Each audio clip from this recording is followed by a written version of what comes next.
All right. We are live. Welcome to another live recording of the Managing Partners podcast.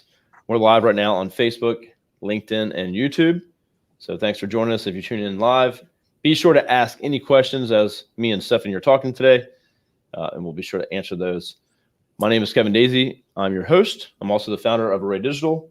We are a digital marketing agency that only works with law firms. You can check out arraylaw.com. But for now, let's focus on our guest here. Got my guest out of South Carolina, Stephanie. Thanks for joining us. How are you doing today?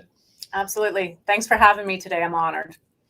Absolutely. Well, excited to learn more about your story, your firm, and its specialty, and just hear more about your journey. So let's get started with that. So tell me, your background and how you became an attorney, and how you really got to where you are today.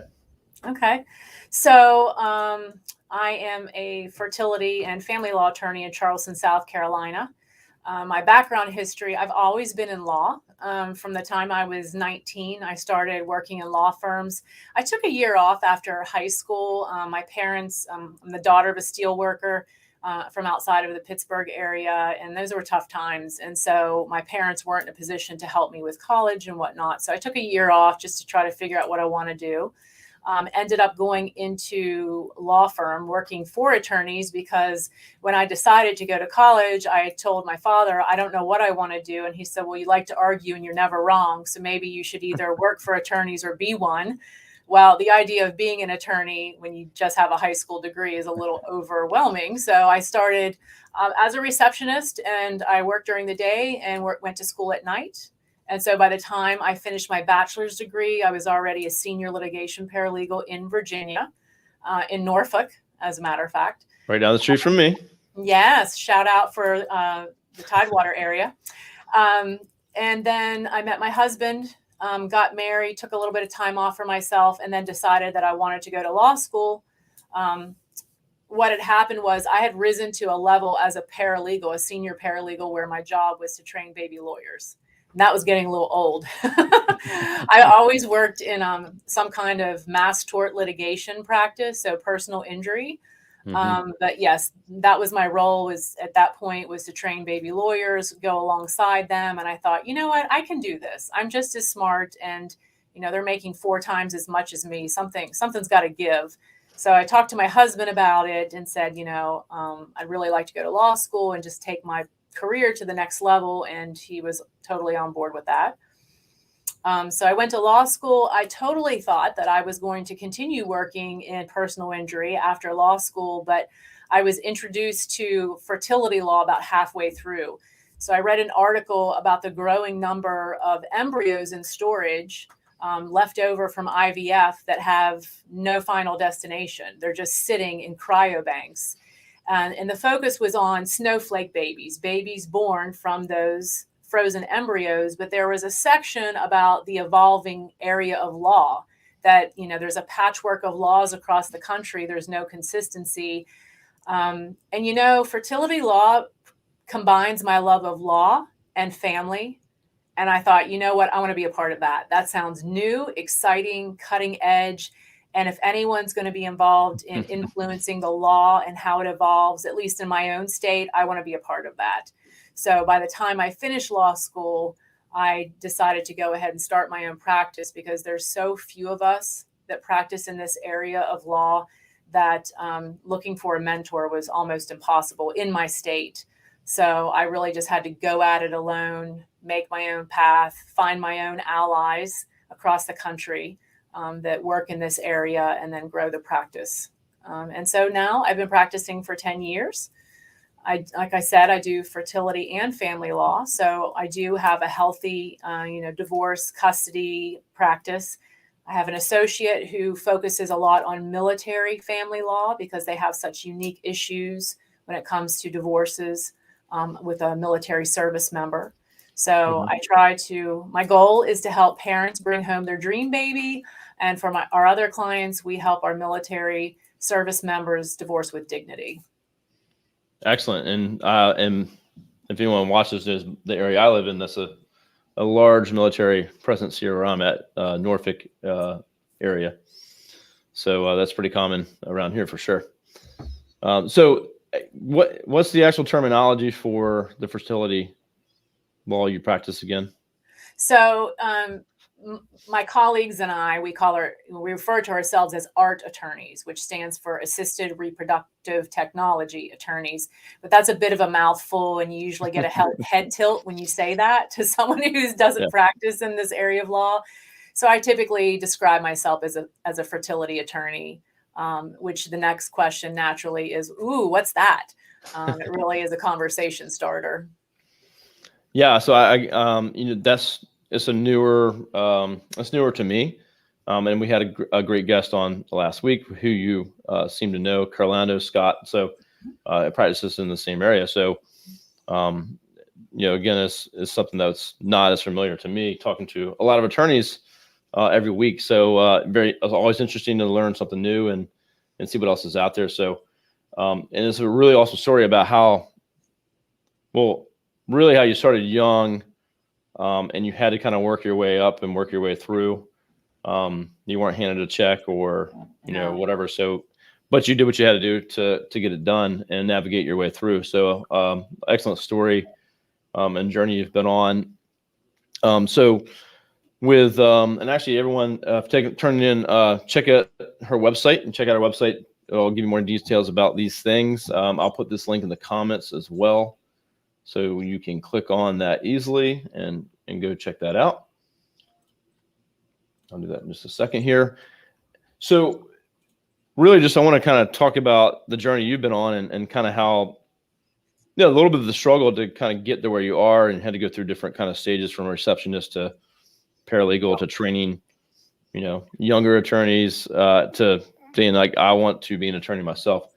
What would be for the younger attorneys watching or tuning in to this show that have not yet taken the next step or gone on their own, or maybe they're even not even sure if they, what they want to do, if they want to go to school, but any kind of tip you would give that person that's kind of not sure where they want to go, if they want to take that next step or not? Well, I mentor a lot of law students here in Charleston because we have the Charleston School of Law, which is where I graduated from. And so that school was so good to me when I was a student. I was a non-traditional student. I seem to do everything the hard way. It's not intentional, but when I started law school, I was married with 2 children, ages 2 and 5 at the time. And they were really good to me about letting me be creative in how I structured my classes. So I try to give back to the school when I can. Sometimes I go into the law school and I have a conversation with the new students about, what it's like, planning for the future. When you do get out and when you do pass the bar, what's the next step? The one thing I try to impress upon them is you better love what you do.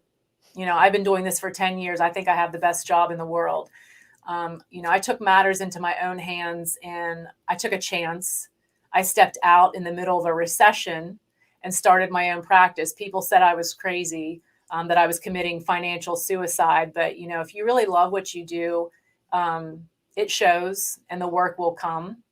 So sometimes the students will say, well, when I get out of school, I'm going to have student loans. I may not have the luxury of picking and choosing my job. I may have to just take whatever's offered. And that's okay. You have to do what you can to pay the bills, but don't give up on your dream. If you have to take a job in real estate law because you have those student loans, go ahead and take that job, get your foot in the door. But at some point, when you earn the trust of the partners that you work for, talk to them about branching out into another area of law, or at least start making those connections in the community so that if there is a firm hiring that practices in an area that you're interested in, you've already developed a rapport with attorneys in that firm, and they'll let you know when a position comes open. Every step you take can be strategic. It doesn't have to be final, but don't give up on your goal. And not only do you need to love what you do because you're going to be doing it every day, but also our practice has a lot of substance abuse issues. And I think a good part of that is people practicing in an area of law that they don't love, and they become a slave to the money, and the lifestyle that it provides, but they hate what they're doing. So before you get caught up in that, very downward spiral, and it affects your mental health, take control of the situation and just be mindful. That's not the attorney that you want to be 10 years after law school. You want to be happy about what you're doing, or at least moving in a direction that makes you happy. Great tip. For anyone young and watching, whether you're an attorney or not, I think is you got to get your foot in the door. You have to start. And I think the biggest problem for most people is, not starting. And that goes with a lot of things, but get your foot in the door. And thing is with marketing, when we hire folks, I look at the people that interned while in college more so than really their college degree. What were they doing while they were trying to get their degree? Were they putting in effort? Were they practicing what they want to prior to that? So, but yeah, get your foot in the door. Just like you, I mean, it sounds like you were in personal injury mostly, and you could have just stayed there. Mm-hmm. But once you had the opportunity, you decided that I want to do something different. So. Yeah, I wanted to do something completely different, and I really wanted to be the boss. I knew what was waiting for me at the end of 4 years, because I went to law school part-time, so it was just an extra year, but who cares? I was already working in a law firm. But I knew what was waiting for me. I heard the partners complaining about the associates, saying, oh, can you believe they were complaining because they were worked 70 hours last week and they were in California taking depositions for 3 weeks. When I was their age, I was gone for a month. I didn't see my spouse for, a long time. And they seem to think that they should just have to work 9 to 5. I mean, I heard all the complaints, and I didn't want that for myself. I didn't want to work 70-hour work weeks. Oh my goodness. I've paid my debt to society. I just needed to be the boss. And the only way to do that was just to step out in faith and make the effort to blaze my own trail. And I was determined. When I put my mind to something, nothing can stop me. You can ask my family about that. And I was determined. And so, going back to what you said about marketing, that's a big component when I started out, because I had to make a name for myself. There's so few attorneys that practice in this area. A lot of people don't know what fertility law is about. And the people that needed my services were not talking about it openly. Infertility is very taboo. It's very private. You don't talk about that in public. You don't put it on Facebook or Instagram. You don't put those struggles out there. So I had to stop and think, okay, who is my target market? How am I going to get to those individuals who are struggling and just need direction on a new path? And the new path is going to come through a fertility clinic, but finalizing and securing their legal rights is going to come through me.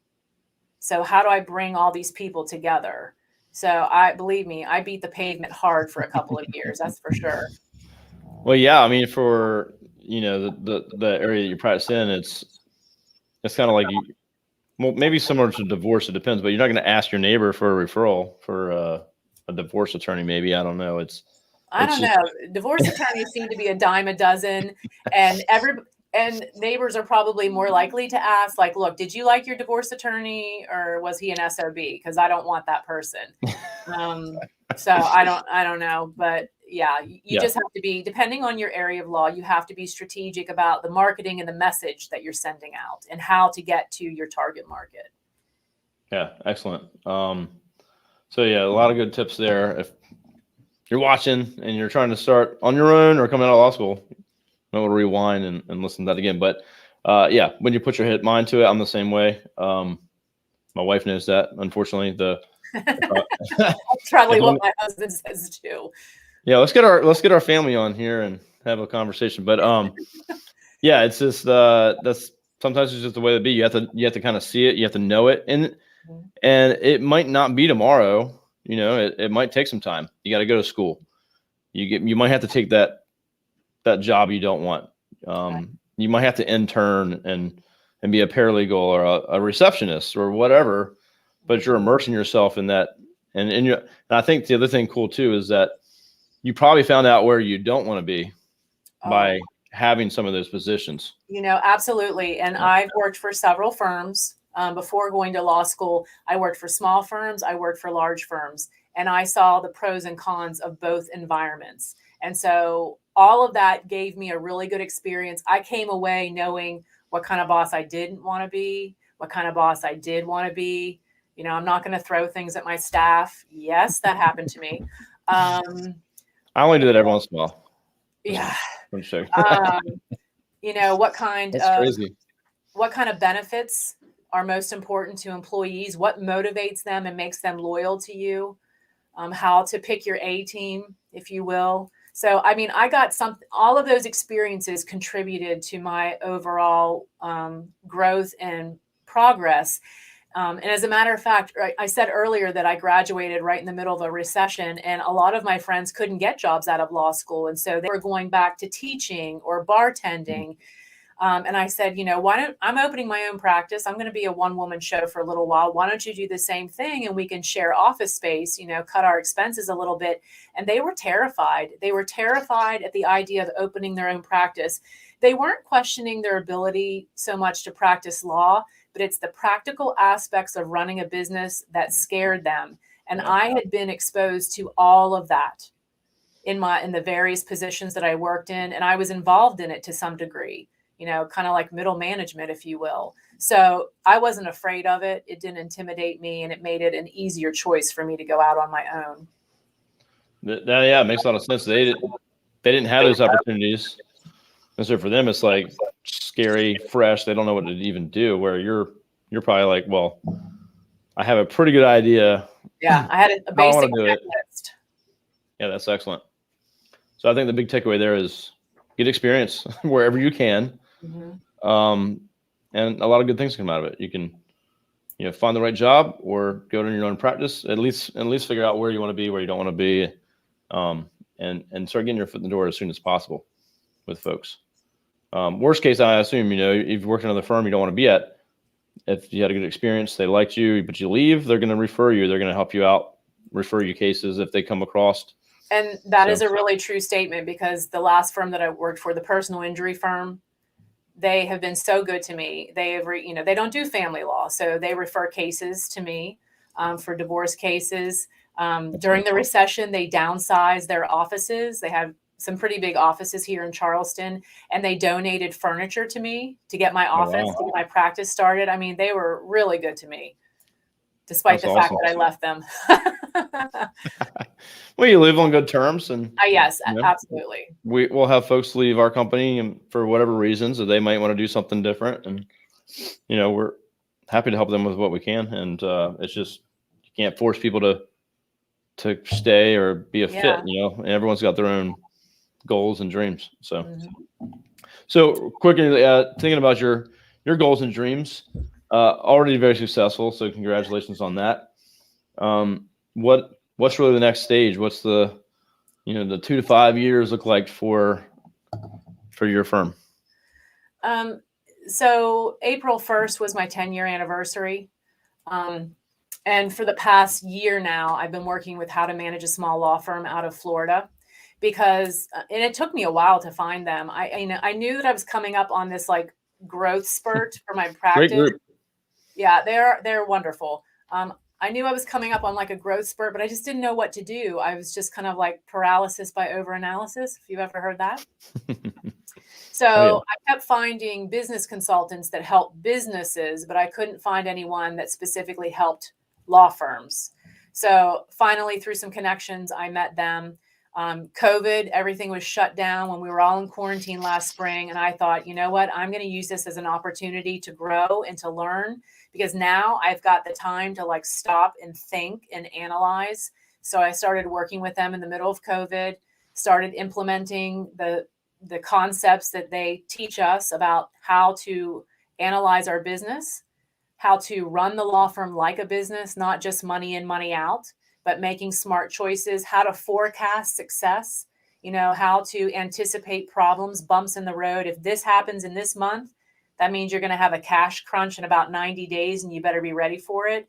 So I'm a lot smarter about my practice.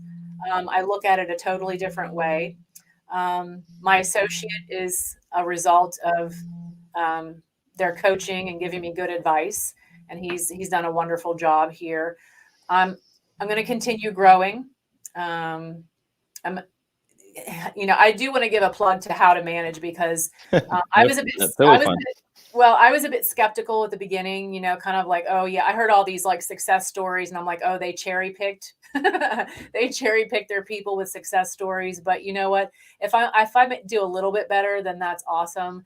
But with the things I've learned from them, I said my practice was 10 years old on April 1st.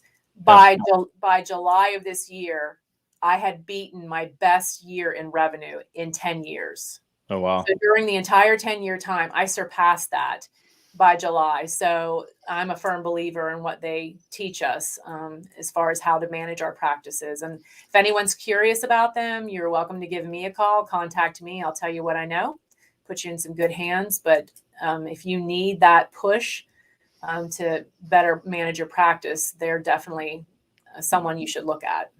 100%. We have a few clients that are members. I've heard nothing but good things.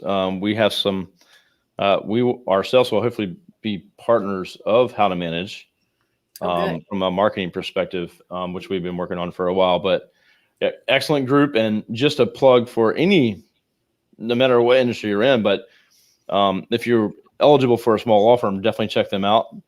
But for me personally too, being part of masterminds, whether it's for entrepreneurship or specifically for us, there's some groups out there for just marketing agencies. But if you just can find a general group, like Entrepreneurs Organization is a really good one. It's just having those folks that run a business like yourself, that, your family might not run a business. You go home to your wife or husband or your kids or your family or even your friends. In my case, most of them do not run businesses. So it's some of the conversations and things you like to talk about. You're kind of lonely in there. Like, I don't have someone to talk to. So, and you can learn so much so quickly. I read books all the time, and sometimes I'll pick up a little thing, but being in a group that's holding you accountable and giving you're going to take it in a little bit more too, saying, all right, this person who's successful is telling me to do this, and you're going to apply it and do it. So for us, it's been life-changing for our businesses. I have a CEO through How to Manage, and he beats me up on the regular. So holding me accountable, and I just had a meeting with him. I meet with him 3 times a month, and he was going through his list, and he's like, have you done, X, Y, and Z? And I just gave him a blank stare in the lens. He said, I'm going to take that as a no. And I'm like, I'm so busy being successful that it just kind of got away from me. I was being successful, so just leave me alone. Right. But yeah, it's just, again, I've heard nothing but good things about How to Manage, and definitely check that group out. The clients we have said nothing but great things. And Cardozo Scott, who, he's actually a member of that group as well. Right. So, yeah, check that out. But, and I think there's some requirements, I think, for what size you are. Maybe at some point you can't be a member. Well, it'll be a while before I hit that. So I'm not going to worry. But yes, I think, there are like kind of different tiers depending on your revenue. Okay. And depending on the tier, I don't think they ever let you go. I mean, of course, if you get that big, then you're good. You've learned it all. So go ahead. Well, talking to them, there's some firms in there that have been there for years and years that are massive. Yes. Way beyond, I guess, the threshold, but they're still, as long as you join when you were X size, you can stay in. And you wouldn't stay in if it wasn't worth it, right? So right, exactly. But you asked about plans for the next 2 to 5 years. I want to grow my practice. I don't want to be too large. If I had a total, like myself included, of 5 attorneys with, the right amount of support staff, I would be happy. When you keep it small, you can really be flexible when it comes to how you treat your staff and what their needs are with their families. I have to run a business, but I understand that life happens, and we're living in some very weird times right now. Yeah. I've got staff members that have children that are, learning virtually. They're not going to school, maybe by choice, maybe not, maybe because they have underlying health conditions or are not old enough to be vaccinated yet. And I've had to work with them. When you get to be too large, you can't do that. You know, you have a policy, you have to follow it, and everything is applied across the board. There's no give and take. And I've been a part of a big firm like that. And that's one of the things I said I don't want. I want to be able to be a little flexible and just foster some loyalty, you know, from my staff by meeting their needs when they need them, as long as they meet mine. So There that's you the go. benefit of being a manageable size. That's good though. I mean, you know what you want, and you can still be very, very successful at that size, and you got the balance, and you have a family. So Yes. but the thing is that you know what you want, and some want to go crazy and have this massive firm. Some people don't want to be past the sole proprietor, and that's fine too. It's whatever you like to do. So Right. I think just knowing that is I think the important. epiphany for me was when I started looking for a consulting group is, you know, everyone says that at some point your business should work for you, not you working for your business. And I had not reached that point. Before working with HTM, I felt like I was working just as hard as when I started. And I knew something was very wrong with that picture. Very, very wrong. 10 years in, I should be skating a little bit, at least, you know? So that's the one thing. I don't, you know, it doesn't matter what size you are, but if you've been in practice for a while, you know, you own your own business, there should come a point in time where your business works for you instead of the other way around. And if if you've not gotten to that point yet, and you're 5, 7, 10 years in, you need to stop and really evaluate your business, because you're missing something. I don't want to say that you're doing something wrong, but truly you don't know what you don't know. And there's a lot that I didn't know, and I'm learning, and I'll continue to learn for years. But you don't know what you don't know.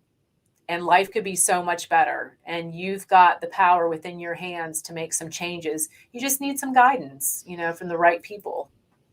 No, 100%. You should not be working yourself to death and the same thing over year after year after year.